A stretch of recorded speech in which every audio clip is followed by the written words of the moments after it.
Yeah. Welcome to the weekend review. We have a guest joining us, Jale. You've seen his interview from our last upload. Now, Jale's going to join us for the weekend review. We have Ace and Maz here joining me as well. I'll start it off. This week, what did I do?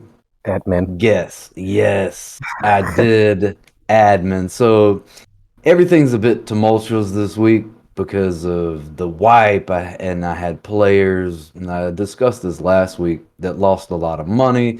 So I'm dealing with building up morale, trying to touch base with my officers and admins. We're trying to schedule a watch party for the sitcon, getting to a point where just building up the team and working on relationships and trying to save face with all these various things that have disturbed players, whether it was losing a shit ton of money or some people were concerned about the wipe, which I get. Like, you got to get over that. But there are players that we have to sell the idea to. Everybody's disgruntled for different reasons, but been working on that, and I actually literally have not played 1 second this week. Now, as far as being in the community, I've been working on content creation as far as on the back end, trying to learn new programs, new techniques. Moz has actually been helping me with that. Thank you, Moz. Other than that, just trying to get to a point where we're getting prepped for SitCon, and I'll drop this too. On SitCon, I'll be launching my streaming channel, my personal channel. So that's coming up in the next few weeks. That is one of the main things I've been working on. So I've been more so on the back end working on things for Star Citizen, but not necessarily actually in game.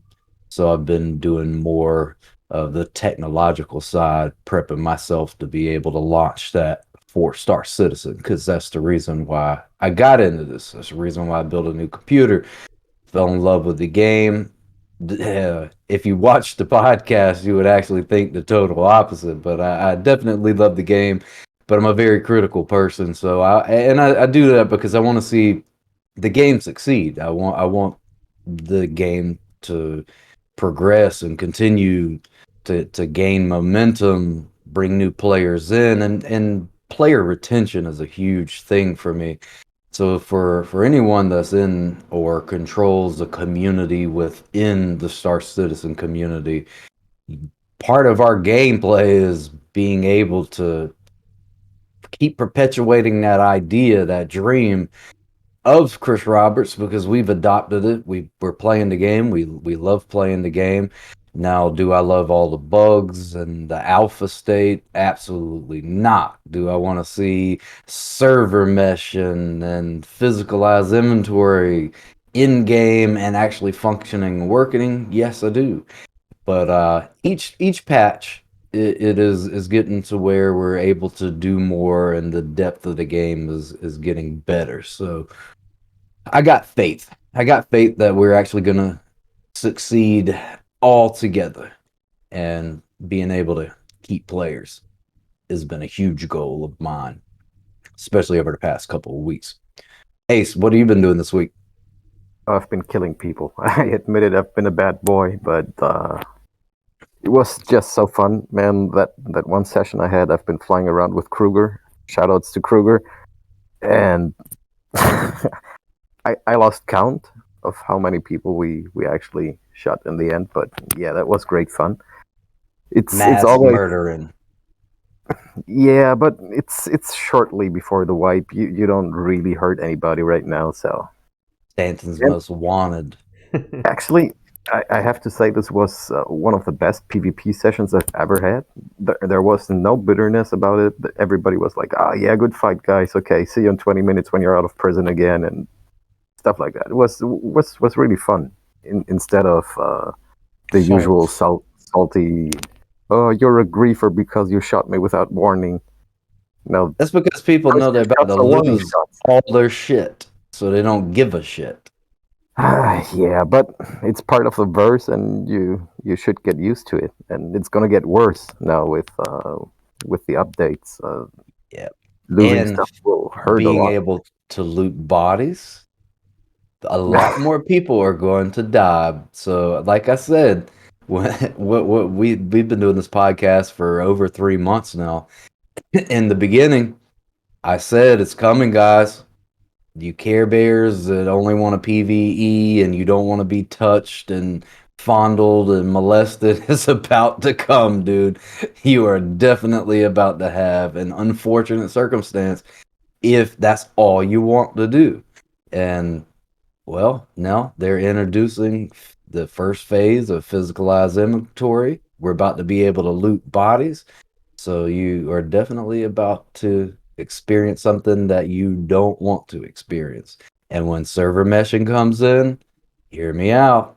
You're going to want to find a group to play with. The solo shit is over.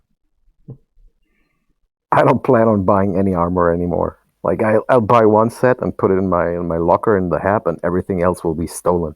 I'm gonna That's do like Moz had indicated, all the Batman suits because I yeah. wear one multi-pieced suit from different sets of armor, and that's what I wear standardized for myself. I will have a bunch of those, but not on my character, just one at a time. I mean, I'm a less combative player. I don't go hunting for people, but yeah, the idea of the threat was always an important part of what Star System is going to be. Like, I don't really understand people um, who think they should be able to opt out of core mechanics that we've known about forever. Yeah, Yeah. agree. At least he gets it. At least he gets it. Yeah, I come from a similar. I'm a more of a cargo mining guy, even though all I've been doing is PvPing the last 3 months because there's not much else to do. But the thought of a cargo guy jumping in his ship and being attacked is the most exhilarating thing, and spurs me to ask a friend to escort me or ask someone in the server to help me out, and brings community and gameplay all together. So, point to Yeah. be made before you transition into your week review, Moss. Mhm. Now, when we were developing this show, and then you, Ace, and I first met each other, the whole idea was that we were going to have three different personalities bringing three different perspectives of gameplay. You, exactly as you just said, I'm into logistics and the economy. I'm not into PvP, but I will dabble in it from time to time. Ace, when I originally met him, was like, no, I'm not really into PvP. Just I'm into like everything, is what I said. Like I a don't little want to bit of, limit myself, and but I'm not. it's actually getting to where y'all are heavy into PvP now. Like over the past 3 months, you guys have been moving more and more into PvP, which I found interesting. It's just I've done the missions so many times by now. They're kind of boring by now. So Yeah, yeah, some of it's lack of something to do, but I will always love Star Citizen because it's pushed me out of I've said it before, it's pushed me out of my comfort zone. And then I started playing Star Marine first, right? The shoot 'em up on the deathmatch. Mhm. And then I became better and better at it, and I was like, wow, this is fun. And the rewards are amazing when you overcome other players. And then I started doing Arena Commander, and then now what Star Citizen's done as a PvE player, I don't, you know me, I don't classify myself as a PvE player. I classify myself as a logistics pilot. Doesn't mean I'm PvE. I don't like that. It's PvX. This game is PvX. I don't care what anyone says.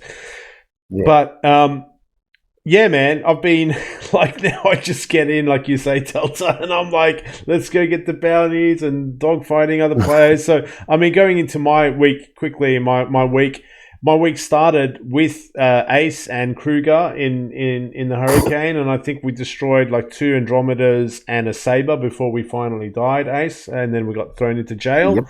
And Well, then just this week we've been doing in the Skeleton Crew, which is my organization. We've been doing we did just the FPS kind of bunker mission. So going down and killing AI and doing the 890 jump stuff. But more importantly for this particular week is I'm excited, man. We're on the precipice of CitizenCon, which is super exciting for me. It's been 2 years since the last one, and it's the bloody adrenaline shot I need. For a guy that plays this game 3 days a week, I stream it 3 days a week. This is the adrenaline shot I need to keep me going for another 6 or 7 months. So super excited for CitizenCon, and then 315 as well. With the medical gameplay, Death of a Spaceman, Physicalized Inventory, all that huge changes are on the horizon, and I'm on the hype train, Delta. I'm on the hype train, mate. So that's my week in review. 2 more weeks, SitCon. Yeah. What about you, Jale? Well, I've been transitioning career at the moment. So end of next week, I leave the career I've been in since I graduated in academic biology research. I'm going to join a government lab doing all our COVID testing and then later cancer testing. So it's been like this manic week of trying to document 10 years of work. Man. Documentation. So I haven't played a single second of Star Citizen. What I've done in terms of Star System related stuff, I've been, following the End of Ship Showdown quite closely. I've been following the new lore and Regeneration because even before the language nerd stuff, I'm a huge lore nerd. So I've been diving deep into that, particularly as a biologist. These kind of things have like some resonance with me that I really want to see it done right, because I know it's gonna annoy me if it's not how I like it. But I've loved what they've done with that, and and I've the other thing I've done since last Saturday was continuing a couple of creative projects. So I've continued my work on learning soldering to do this little electronics project to make a new clock, and I did what CIG would call initial look dev on. I was inspired by something I saw in IC. I'm trying to make a little web page where you can go and you'll get a little bit of Xi'an text, and you've got to try and work out the pin number to put in on a Xi'an pin pad, like they showed with the So I've been doing it, just teaching myself a little web development stuff, and I was going to have like a somewhat simply procedurally generated bit of text, sort of. A few base scripts that the numbers will be dropped into at random, and then a little keypad. So those are the 2 Star System creative things I've been doing this week. That's awesome. All right. Well, that sums up the weekend review. Everybody's doing various things. It sounds like we're all doing something within Star Citizen. Ace and Maz actually played the game, and then Jale and I are working on stuff outside of the game for the game, plus we're trying to manage real life. Stay tuned, guys. Hello and welcome to this week's CIG media releases. This week we have Jale as guest, and I'm here with the usual guys. It's Delta and Moss, and I'm Ace36, and a lot of talk about this week. We had 2 videos come out this week. The last couple we missed Star Citizen Live, so we were happy to have one here. And this week's episode was called Regeneration Elaboration. Great rhyming there, Jared. And the first, I'd say the first half basically covered the whole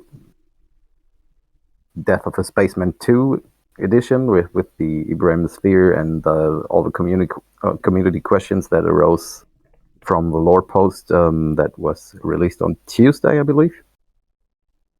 And the second part of the video focused a little bit more on Pyro and the gangs that are coming up. Yeah.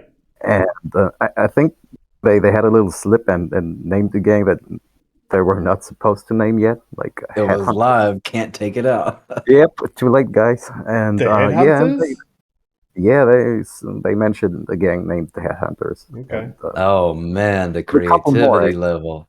I thought they mentioned them before, but I hadn't heard of them yet, so Ah. to me at least they were new. So, yes, and I think they mentioned up to 11 gangs in the Pyro system, or not necessarily Yeah, gangs, but they indicated they've got 11, but they named 6 in that video. I don't know if there was more. Is that right, Jale?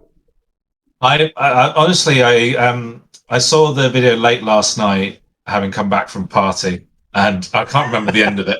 And your I eyes saw the were regeneration. crossed. Yeah. Yeah, I saw the regeneration stuff, and then I was like, "Yeah, Gangs of Pyro.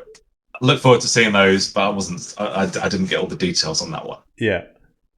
but there was a mention of one gang that I found particularly interesting, which is, well, not really a gang; it's more of a faction, and they're called the Survivors, which are basically just regular people living outside the UEE, living in Pyro and trying to make it. Yeah. I Man, think they need damn help with some of this creativity on names and stuff. Delta's disappointed Dude, with the headhunters very. and the survivors. To be Are you honest, serious, man? That might not necessarily mean what they call themselves. I mean, like, I actually really like these kind of groups of people who are the law-abiding humans who live outside the UEE. So you got them in Oberon, you've got them kind of like renegades in Nyx, but they're kind of like, they're not just pirates. They're regular, they're miners and stuff who just don't live in the UEE. Calling them the survivors, I mean, I don't know. We'll see how they treat that in game. That might just be the label they apply to them. because no one would ever label themselves as we're the survivors. Like, yeah, they're probably like very uninspiring. The free communities of Pyro kind of thing. Maybe. Exactly. It's so sad, dude. The longer I play this game, the less creative things seem. I mean, Jale alluded to law-abiding humans. I mean, and literally that would happen. Like, oh, we're creating a new group, and they abide by the law, and we're gonna call them law-abiding citizens. So we're gonna call them LAC. God. Maybe they've been putting more of their energy into regeneration. Pun intended on the lack, because they fucking lack creativity. Headhunters is yeah. Anyway, go on. Sorry, Ace. Deviating. My bad. We'll see what the gangs turn out to be. We didn't get any visuals or anything, so yeah. I'll just jump in, Ace.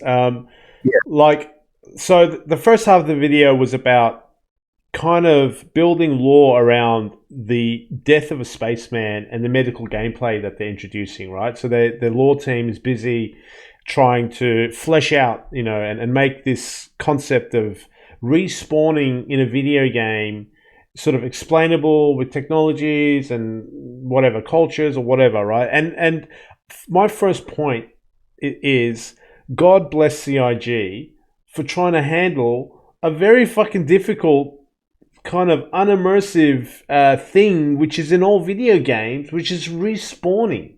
Like, they could have easily just gone, when you die, you lose $50, you lose your equipment, and you respawn. That's it, finished.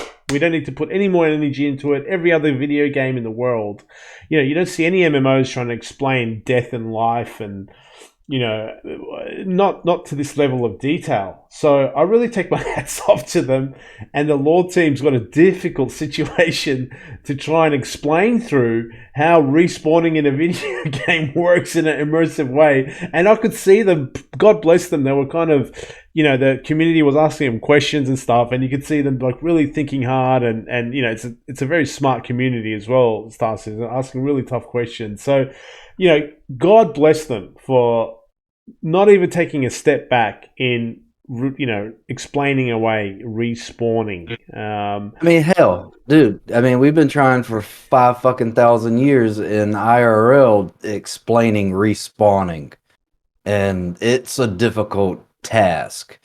So the fact that they are trying to take this on, I agree with you, Moz. Props to them. Yeah. Now, as far as the initial execution with this whole regeneration thing and the lure revolving around it. And I'm about to shoot holes all in it. Yeah, I was going to say, yeah, it's extremely ambitious to try and make people coming back from the dead into something which is like going to be an in universe thing that people are literally popping back alive, and everyone's doing that, and that's being explained in some way. And you're right that most MMOs don't confront it. I mean, that is there, like in Elite Dangerous. The idea is that you're rescued, but it's instant, and that was the initial Death of a Spaceman lore. And I was quite disappointed with the intermediate thing we got last October with Richard Tyra. He was explaining the game mechanics, which we love, but he was going into things like, oh, the damage to your DNA is transferred to your clone because you harmed your arm. And I'm thinking, like, mate, That's trauma not how doesn't. DNA works. Yeah, trauma doesn't damage DNA. The DNA for your arm is not just stored in your arm. The DNA for your arm does not just affect one arm; it will affect both, and it will affect the limbs.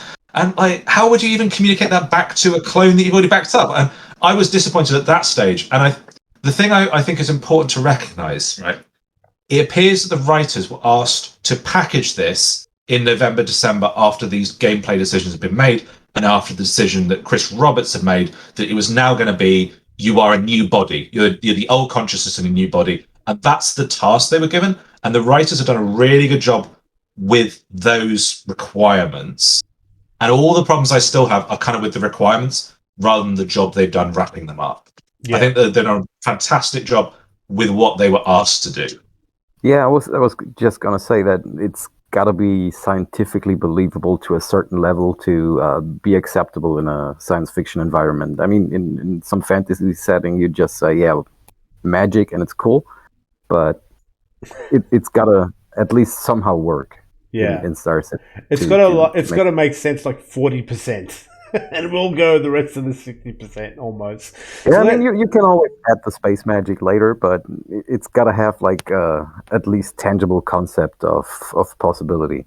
Yeah, you want to make it so that if you tell this person 75% of the information, it's intuitive enough they'll work out the rest of the 25%.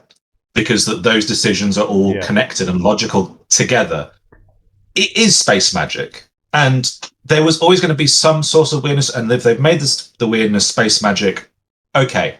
I was only disappointed when it was getting to the point where, in order to go through this process, you're going to have to like almost shut out the fact that they're telling you to ignore things about how the real world that you deal with every day works.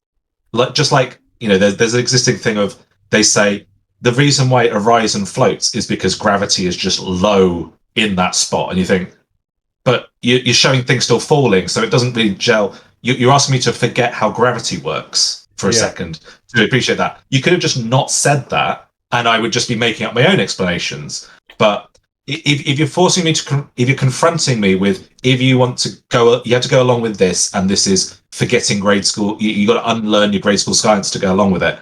That's when I'm being drawn out of it. Whereas I think that what they've done doesn't demand that of me so much. It just demands that I come along with space magic, which, okay. We've got quantum drives. Yeah.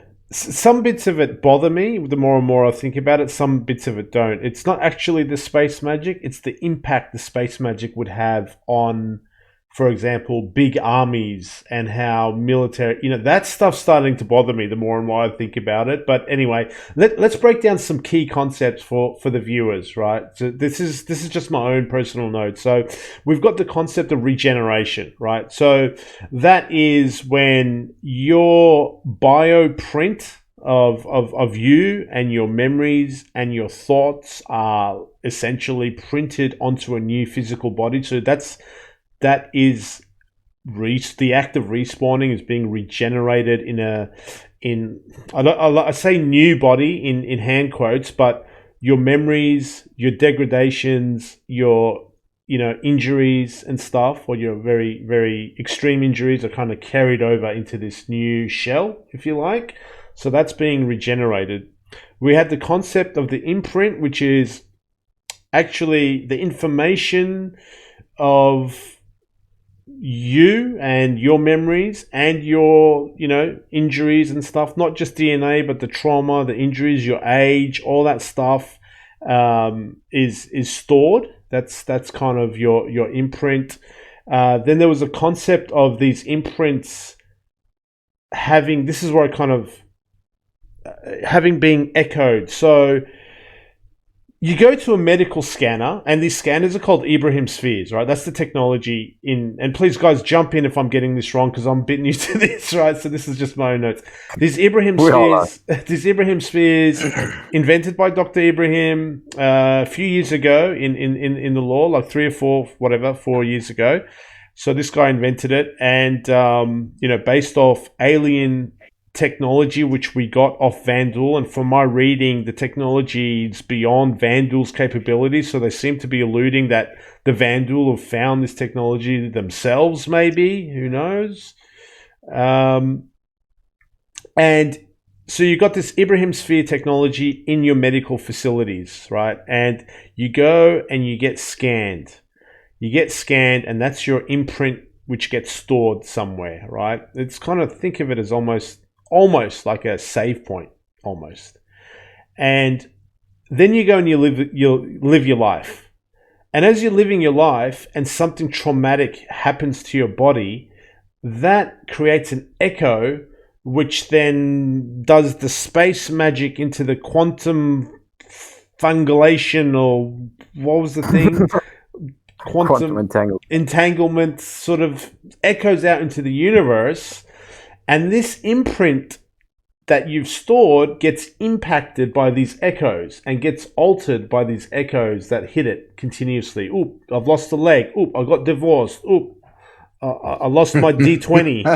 Oop, I bought a new car, whatever it is, right? And that imprint gets impacted by your real life events. And then when you go and you die, that imprint gets downloaded into a body. But now that imprint, like I said, because of those echoes, has been degraded, or has, I don't know, it doesn't always have to be negative stuff, does it? Maybe you learn how to cook, some good stuff, and here you are. You're in hand quotes a new guy, but you might have lost your arm still, you might have been traumatized from your recent divorce still, or whatever it is, that's kind of the and that's kind of my takeaway from it, right? So that's the new kind of law they've built around this kind of death of a spaceman medical mechanics that they've put in. Don't forget, with those spheres, capitalism steps in, and higher quality spheres can imprint you at a better level than spheres that are lower tier. Echoes might be. Did throw that in there. Yeah, Right. so I would personally rather go with the lower quality one, because you said something about you will remember you were divorced. You won't be able to forget that you were divorced, because when you go check your Alpha UEC, it's going to be a shit ton less. Half is missing. Yeah.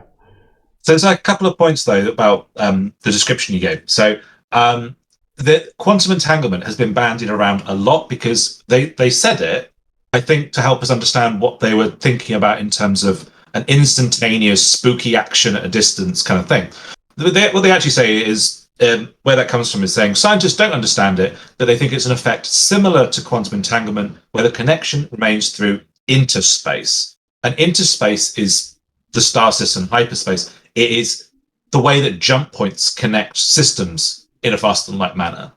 So it's relying on this idea of there being this kind of like other dimension where distances are shorter or don't matter. So I think that's helpful to me to like go along with it, because it's relying on something which is entirely within the fiction of the game.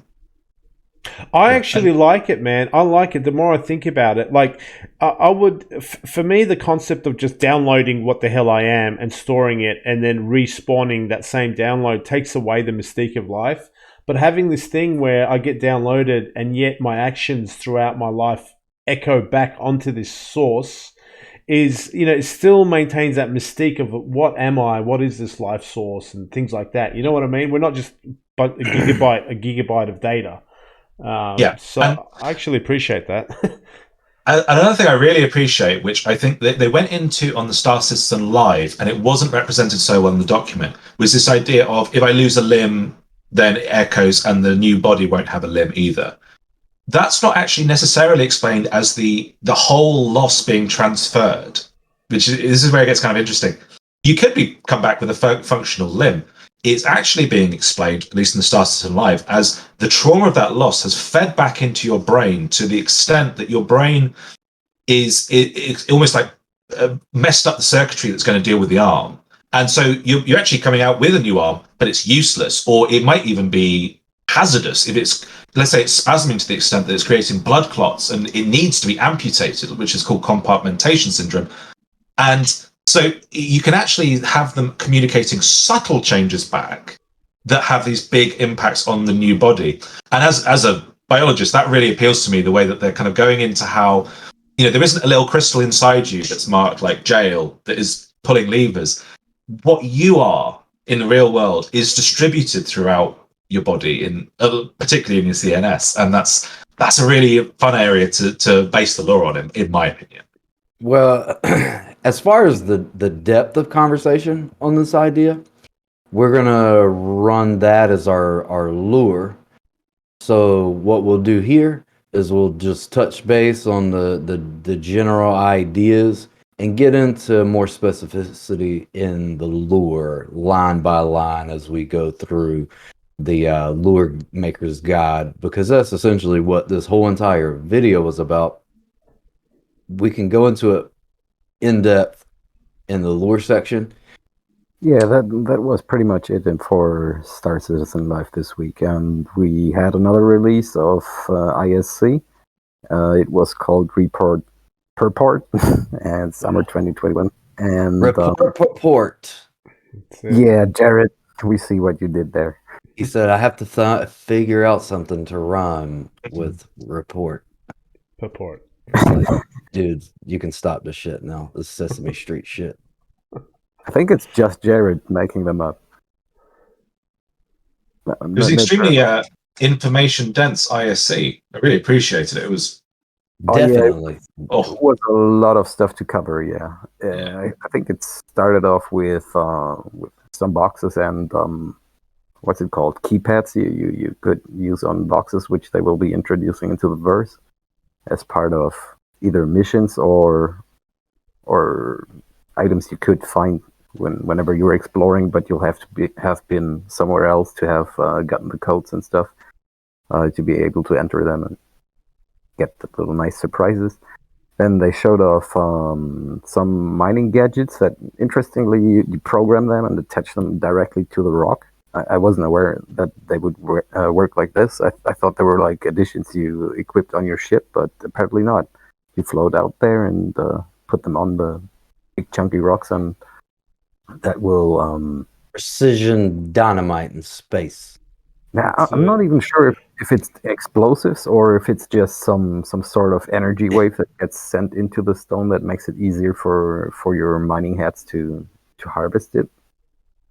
Not exactly sure how that works. It's expanding FPS mining, right? Or is it going to be used in conjunction with your vehicles? Or is it? I think it's in conjunction with vehicles, because the rocks you saw the dude attach the little apparatus at was a big chunky. Yeah, but man, but I'm hoping this silly situation of FPS mining and ship mining being two separate worlds, I hope that ends at some point and converges, and you can mine a big rock with the right equipment without a vehicle, if you know what I mean. I think they showed off some bigger mining tools, or like instead of a multi-tool, it being like a dedicated mining laser and stuff. I think they showed something like that in the previous ISC. I mean, if you've played any mining, you'll have found the rock that was too hard to crack, or the rock that had too fine a window and was really finicky to try and keep it right on the level without it blowing up. And widening those windows, bringing down the ceiling that you need to get to with devices. Yeah, I think that's a great idea. Yeah. go out and attach them. That's bringing the whole FPS and ship thing a little bit more together. As That's Moss what I said. mean. Like right now, FPS mining is the diamond. They've got two bloody different icons. Like when you scan them, the game's telling you that's for FPS. This is for ships. But Yeah, I'm hoping that these gadgets actually converge those two together, which I think ultimately will happen because you can't have mining with these separate worlds that exist in parallel, right? You Yeah. should, and you can. I hope that these are the gadgets that start that convergence of those two environments, so that you don't have diamonds and rocks as separate icons. You just have resources, and you can. And if you want to do FPS, you take gadgets out and drills and stuff. Or if you want a prospector, you take a prospector out. Or if you want a vehicle, you take a vehicle out. But you can all approach that same rock from 3 different angles potentially. no That's my matter hope. what was in it. Yeah. I would love to get Quantanium as hand mining because you could really make it more efficient if you were able to mine close by a mining processing facility, if they would institute those types of refineries on planet surface, which I don't think that would be an issue. That wouldn't be illogical to have a mining facility that can process Quantanium on planet surface. But these gadgets were actually said to boost power results. So Moz, this could be the entry to fusing those two gameplay loops together within the same awesome. loop. That it would be actually. I love that idea, to be honest with you.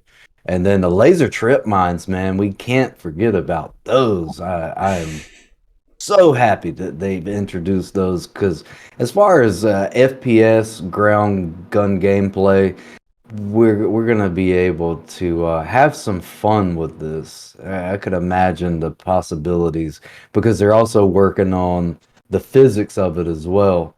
As they explode, they are gonna affect other items, entities in the game surrounding it. So that's one of the things that they're working on as well. chain reactions. That looked great. Yeah. Thanks, CIG. Several. Yeah. Introduce Death of a Spaceman and trip mines. Hey, come on, they go like this together. Another interesting thing was Aesop Terminals. The terminals where you spawn your ships. Yep, So there you go.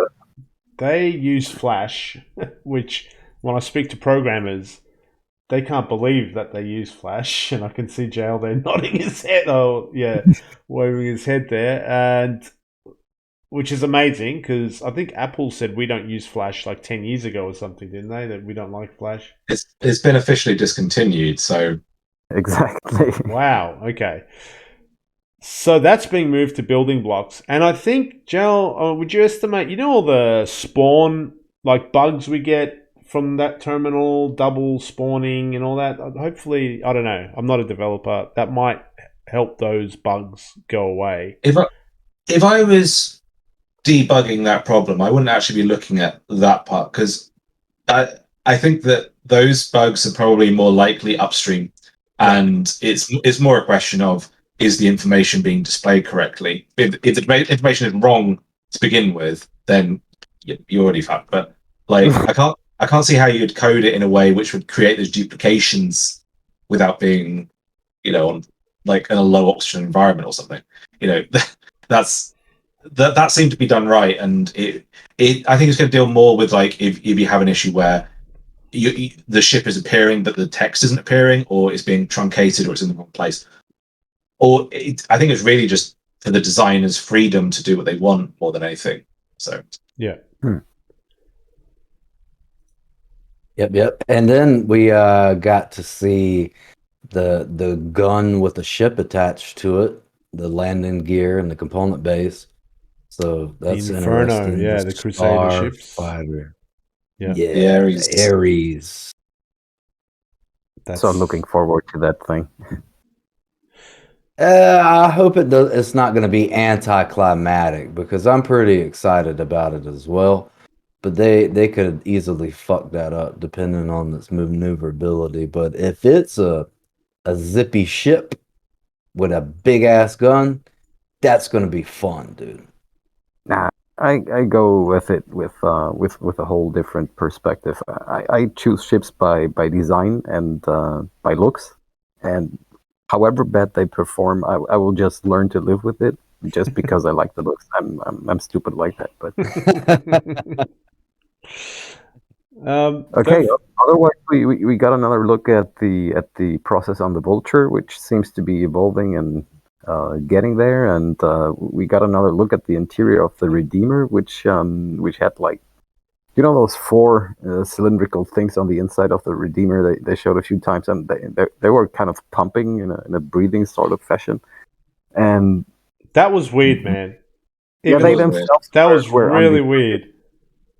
Yeah, it's weird to have like Locomotion. It was like a steam engine, and Yeah. they said, "Don't be Yeah, surprised exactly. if it's going to go." They kind of alluded that this is weird, but we're just having a look at it. But I would hate to be in a spaceship that's got this like shit happening on the inside. Like, give me a I break. totally don't mind if they use the animation for like you start up the ship and okay, shields activate and those things pop out or whatever and have like a one-time animation. But if they keep pumping all the time, oh no, God, please Yeah.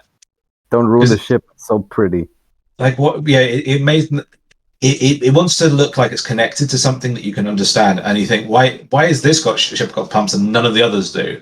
If Yeah, if as you say, it's like about a transition between say VTOL and non-VTOL flight, then you can kind of understand that, and I think that'd be the right way to use them.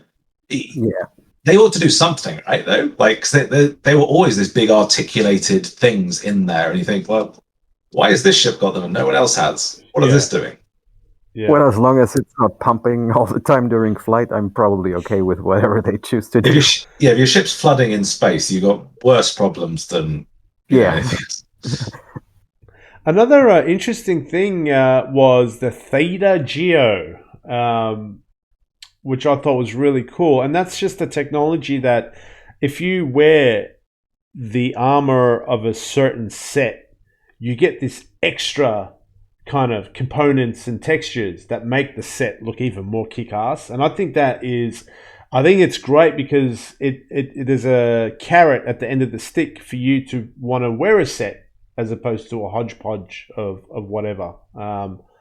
So I think it was a great idea. I think it's really liberating again for the designers because if you have it that the zones never interact with each other, then all garments would just like go up to the waist and they must stop at that line, and then the next garment must start at that line, because otherwise you might put on two suits of armor and they'll clash with each other. Yes. What this does is it lets them build things to sort of overlap those areas in a way which is, gives them more flexibility, but is still allowing for you to mix and match. So it's a fantastic idea.